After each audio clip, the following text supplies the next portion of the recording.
The watch felt wrong in my hands as I stood outside the glass doors of the Meridian Grand Hotel. My husband's favorite, a vintage Rolex Datejust he'd worn on our wedding day, now back from the jeweler after a full restoration I'd arranged as a surprise. I'd flown 9 hours from Seattle with it wrapped in velvet inside my carry-on. Through 2 layovers and a 3-hour tarmac delay in Dallas, rehearsing the look on his face when he saw me walk in. Instead, I heard his voice through the partially open balcony door of the hotel's executive lounge, clear, casual, almost bored. If the life insurance pays out, I'm clear. Clean start. Claire never has to know anything because Claire won't be around to ask. Laughter. Then another voice, lower. What about the audit trail on the business accounts? That's the beauty of it. Everything traces back to her signature. She co-signed every transfer. In the eyes of the bank, she moved the money herself. More laughter. I set the watch box down on the marble window ledge. My hand wasn't shaking. That surprised me. I had built my architecture firm from a single drafting table in a rented bedroom. My father, a civil engineer who worked himself to retirement, had looked at my first set of blueprints when I was 19 and said, "You see structure where other people see empty space. That's a rare thing, Claire." I'd carried those words with me through grad school, through the early years of pitching to developers who wouldn't meet my eyes. Through the slow and stubborn climb to principal partner. When I met my husband at an industry conference 6 years ago, he was charming in the specific way that architectural people rarely are: warm, unhurried, asking questions and actually listening to the answers. He was launching a construction consulting firm. He had vision, he said. He just needed the right infrastructure around it. My father had liked him at first. He's got ambition, he told me after our first family dinner. Then, quieter, after the second. Make sure he's building something and not just borrowing from yours. I didn't listen.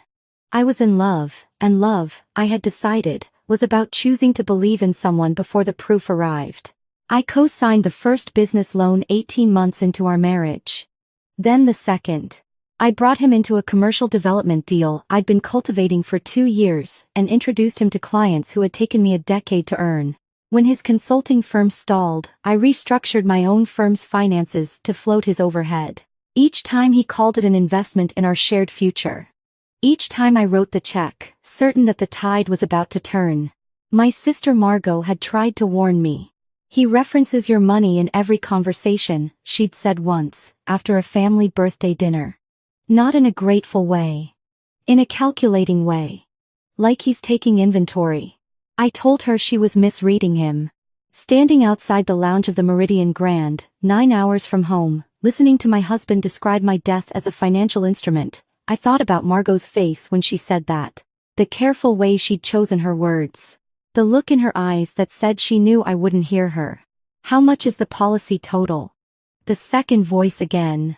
2.3 million.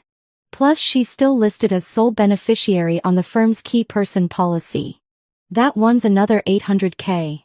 And you're sure the signatures hold up? I had 3 months to practice. I picked up the watch box. I walked back down the corridor, past the elevator bank, past the concierge desk, with its arrangement of white orchids, out through the revolving door, and into the humid Dallas evening. I stood on the sidewalk for approximately 45 seconds. Then I got in a cab and asked the driver to take me to the nearest pharmacy that was still open. I bought a prepaid phone, a bottle of water, and a pair of sunglasses I didn't need. I sat in a booth at the diner next door and activated the phone with hands that were still, improbably, steady. I thought about what my father used to say when I was a teenager and overwhelmed by a design problem. Separate the structure from the emotion. The structure is always solvable. I started with the structure. First call was to my personal attorney, Ellen, who had set up my firm's original incorporation and whom I trusted completely. I got her voicemail and left a message that was brief and precise.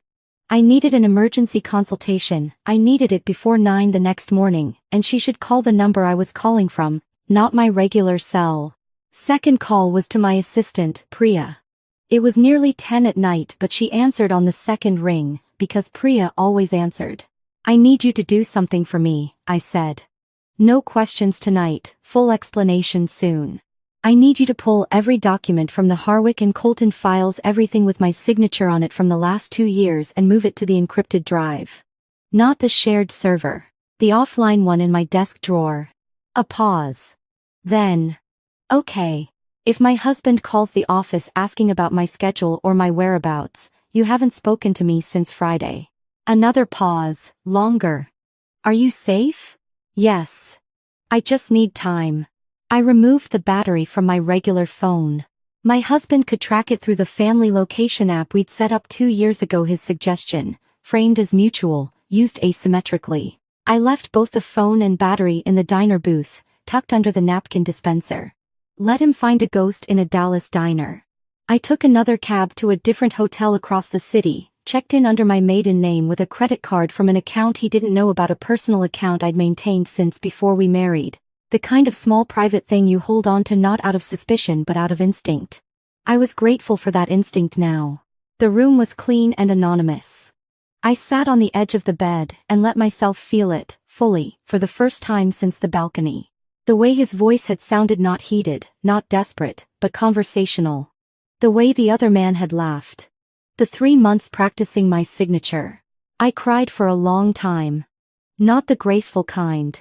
The kind that empties you out until you're just a body sitting in a hotel room at midnight in a city you didn't plan to be in, holding a watch that was meant to be a gift for someone who had spent months learning to forge your handwriting.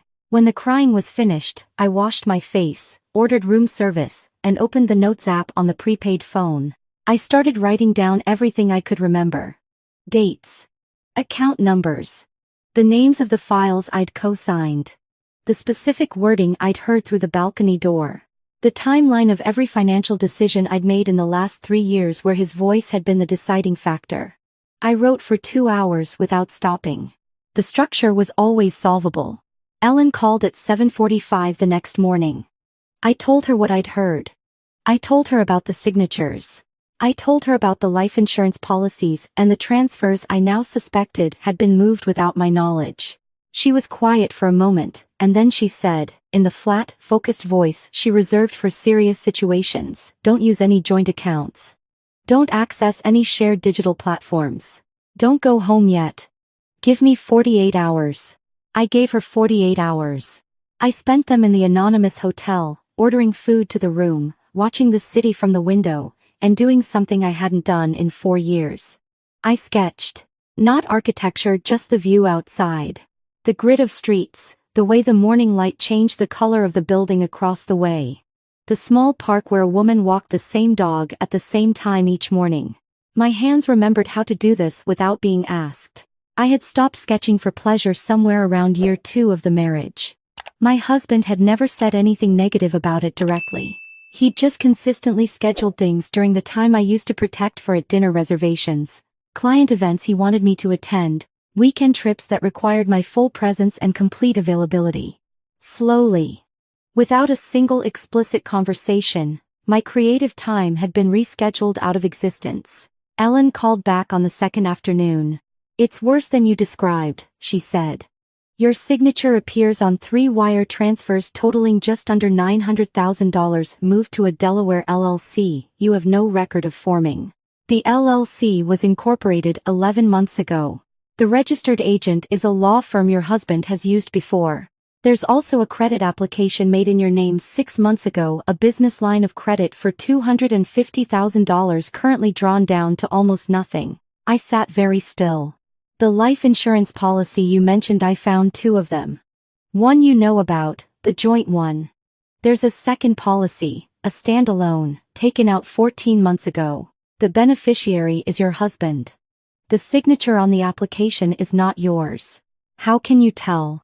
Because the real you dots the I and Claire differently when you're signing quickly versus carefully.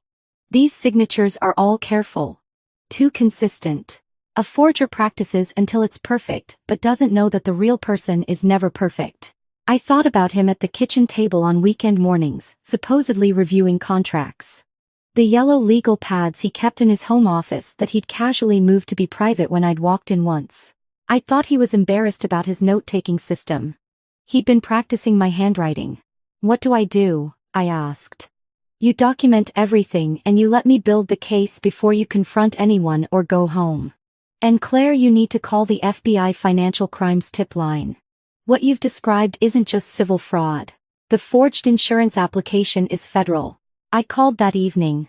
Gave them what I had. The agent I spoke with was businesslike and precise, and told me not to return to the marital home until I heard back. I left a message on a secure line he gave me and was told someone would follow up within 72 hours. My husband had called my regular phone 47 times, according to the call log I accessed through our carrier's website. He'd also filed a missing persons report I found out from Priya, who had been contacted by a detective for a wellness check. The report described me as emotionally fragile following a recent stressor and noted that I had a history of anxiety that sometimes affected her judgment. I read that last part twice. He had been building the narrative for a long time. Telling people I was unstable. Creating witnesses who would, when the time came, confirm that poor Claire had simply come unraveled. A missing woman with a history of poor judgment was much easier to explain than a murder. An accident, they might say. She was never quite right. I thought about every time he'd told me I was overreacting. Every time he'd gently suggested that my read on a situation was colored by stress. Every therapist he'd casually recommended, every conversation he'd redirected from his behavior to my response to it. A slow and patient dismantling of my own credibility, built so gradually I'd watched it happen and called it care. My phone rang, the prepaid one. A number I didn't recognize. I almost didn't answer. Then something made me pick up. Claire. A woman's voice, tight and frightened. My sister-in-law, his younger sister, Diane. Thank God. I've been calling everyone. How did you get this number? Priya. I begged her. I told her it was an emergency. A shaking breath. It is an emergency. There are people at the house. Men I've never seen before. They came to my apartment too, Claire. They said Marcus owes them money, a lot of money, and if he doesn't pay, they'll take everything he has. Including things that are technically mine. My stomach went cold. What kind of money?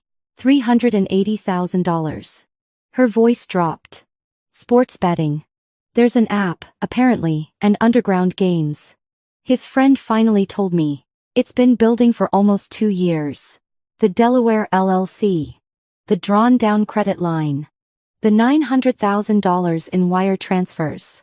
Not business investments, debt management, hiding the hole he was digging, buying time with my money until the insurance policy paid out and he didn't need to hide anything anymore. Where is he now? Here, at my apartment. He showed up this morning. He looked terrible. A pause. Claire. He cried. He said he was scared. He said he didn't know where you were and he thought you might have. She couldn't finish. He thought I might have hurt myself. He seemed genuinely terrified. I let that sit for a moment. I thought about what it meant that a man who had forged my signature on a life insurance policy and practiced my handwriting on yellow legal pads could perform terror at my disappearance well enough to convince his own sister. Diane, I said carefully. I need to ask you something. Has he ever said anything to you about me? About my mental state, my judgment, my reliability? A silence. He said you'd been struggling, she said finally. That you'd been having episodes. That sometimes you got paranoid and accused him of things he hadn't done. Another pause. I didn't entirely believe him. You've always been one of the most composed people I know. But he said it enough times that I started to wonder if I was missing something. I closed my eyes. I'm going to help you, I told her. There are conditions. Anything. He doesn't know the help came from me. As far as he knows, I'm still missing. My attorney is handling certain legal matters that need to run their course before my location becomes known. Second, and this is not negotiable, he needs real treatment for the gambling. Not a promise, not a weekend program. A residential treatment facility, minimum 30 days. And you're the one who ensures it happens. I'll do it, I swear. Third, you move. Not across town. Somewhere he can't show up when things get bad again. Use part of the settlement I'm going to arrange for you to start over. She was quiet for a long moment. I'm helping you because you're not him. I called Ellen back and arranged for the debt payment to be made through a blind trust, untraceable to me. Then I called the investigator. She'd connected me with a woman named Sandra who specialized in financial fraud and expanded her brief. I wanted everything. All of it, organized and documented. Ready for federal prosecutors if it came to that. Ready for a judge if it didn't. Sandra's report arrived 4 days later. I read it at the small desk in the hotel room on a gray Tuesday morning with a cup of coffee that went cold before I was halfway through. The fraudulent insurance application. The forged wire transfers. 11 months of text messages between my husband and a woman in Phoenix. I'd never heard of messages that began as professional, shifted to personal, and were explicit about a shared future that apparently began after my death, funded by my estate. His messages to her were careful and specific. He'd been telling her it would be resolved by the end of the year. His messages to my sister Margot were in there too. 3 months of steady, low-key contact. Questions about my schedule, my mood, my relationship with our father. Framed as concern for me, designed, I now understood, as intelligence gathering. Margot's responses were brief and increasingly cool. In her final message to him, 6 weeks before my trip to Dallas, she'd written, I set the report down and went to the window. My sister had been pulling away from him for months, quietly protecting herself from something she couldn't fully name. I hadn't noticed because he had made me too busy managing his anxiety about her coolness toward him to look at what was underneath it. I called Margot from the prepaid phone. She answered before the first ring finished. Claire. Just my name. Just the sound of pure, flooding relief. I'm safe, I told her. I've been safe. I need to tell you something and I need you to stay calm while I do it. I told her everything. She stayed very calm.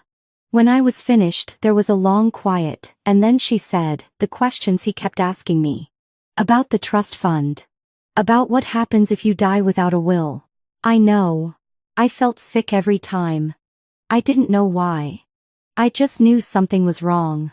You knew. You told me 6 years ago and I didn't listen. I'm not saying I told you so. I know you're not. I'm saying I should have listened.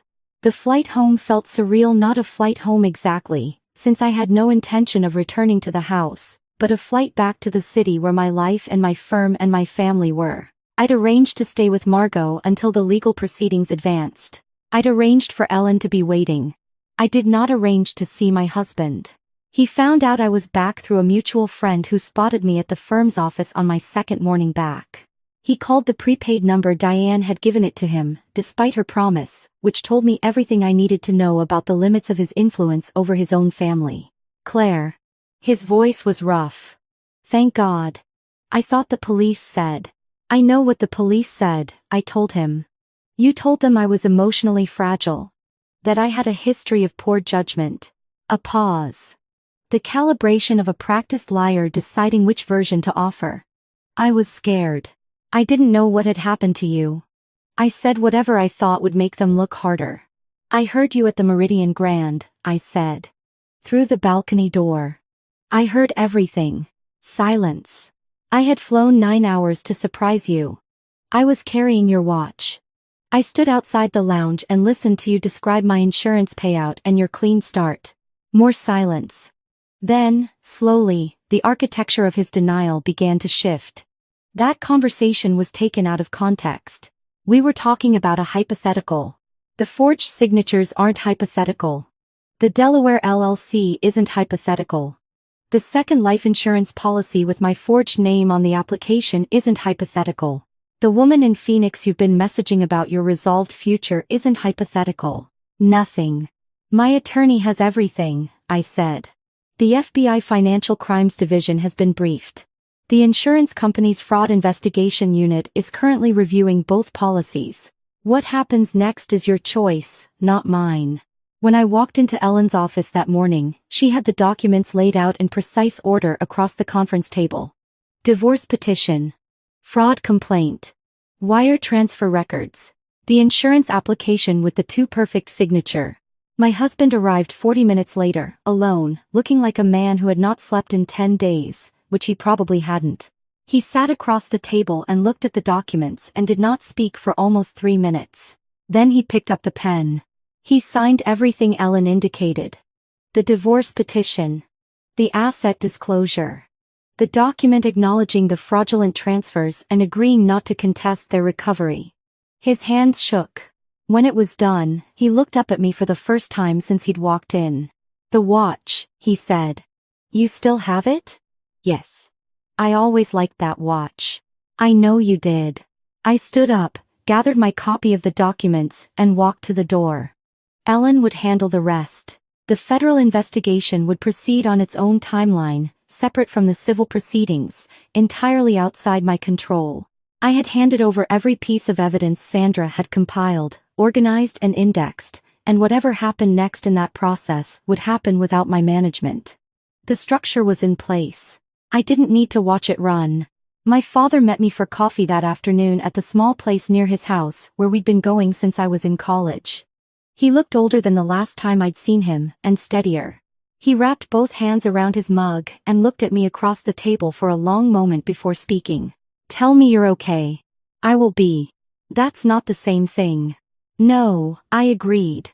"But it's the honest answer." He nodded slowly. "I liked him, at first. Then I didn't, and I told you, and you didn't hear me." "I know. I'm not saying that to be right about it. I know that too." He reached across the table and covered my hand with his.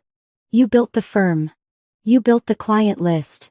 You built every good thing in your professional life from a blank page and a good eye. He didn't take any of that." I thought about this. "He took 4 years. He did." My father didn't soften it. "That's real. And you're 38 years old and you have everything else." I went back to the office that afternoon for the first time in 2 weeks. Priya had maintained everything in my absence with her usual efficiency: client communications handled, deadlines met, nothing dropped. She didn't ask questions. She just set a cup of coffee on my desk and said, "The Hendricks proposal is ready when you want to review it." I sat down at my drafting table and pulled the Hendricks file toward me and looked at the drawings I'd started 3 months ago, before Dallas, before the balcony, before all of it. A mixed-use residential development on the waterfront. Clean lines, generous light, the kind of project I'd been working toward for the better part of my career. I picked up a pencil and found the place where I'd stopped. 7 months later, I was in my new apartment, a corner unit 2 miles from the office, high ceilings, north-facing windows that I had specifically selected for the quality of the drafting light when Margot called with the news. My husband had been indicted on 4 federal counts including wire fraud, identity theft, and filing a fraudulent insurance application. The woman in Phoenix had cooperated with investigators. His attorney had already signaled a likely plea. "Are you glad?" Margot asked. I thought about it honestly. "I'm relieved," I said. "It's not the same thing, but it's real." The Hendricks development had broken ground 6 weeks earlier. I'd stood at the site in a hard hat and watched the first concrete pour and felt something I didn't have a precise word for. Not pride exactly, not triumph. More like recognition. The satisfying, specific feeling of seeing a thing you designed with your own hands become solid and real in the world. I still had the watch. It sat in the velvet box in the top drawer of my dresser, and I hadn't decided yet what to do with it. Some mornings I thought I'd sell it. Some mornings it seemed like the wrong move, like it would mean the 9-hour flight and the tarmac delay and the balcony, and all of it had only produced something to be disposed of, when really it had produced something else entirely. It had shown me the structure beneath the surface. The thing I'd been building around for years without looking at directly. My father was right that he hadn't taken the firm or the clients or the work. What he'd taken was subtler: the hours I'd spent managing his anxiety instead of developing my own ideas, the creative time rescheduled into absence, the slow erosion of my own signal under the noise of his constant need. That was real, and it had happened, and I didn't minimize it. But I also knew this. The woman who'd stood outside that lounge with a watch in her hands and heard something devastating, and then walked calmly to a cab and bought a prepaid phone and called her attorney, that woman had always been there. She hadn't been created by the crisis. She'd just been waiting, with considerable patience, for the moment when the structure required her. My sister came over for dinner that Friday, the way she had almost every Friday since I'd come back. We cooked something elaborate that neither of us needed an excuse to make, and we ate at the table by the north windows with the city laid out below us. And she told me about the new job and I told her about the Hendricks site. And at some point she looked across the table and said, Simply, you seem like yourself. I refilled her glass. I think I finally am. Outside the window the city continued its indifferent and energetic life. Buildings going up. Buildings coming down. Foundations being poured. All of it structure, and all of it, in the end, solvable, if you were willing to look at what was actually there instead of what you'd hoped to find. I raised my glass. She raised hers. We didn't say anything.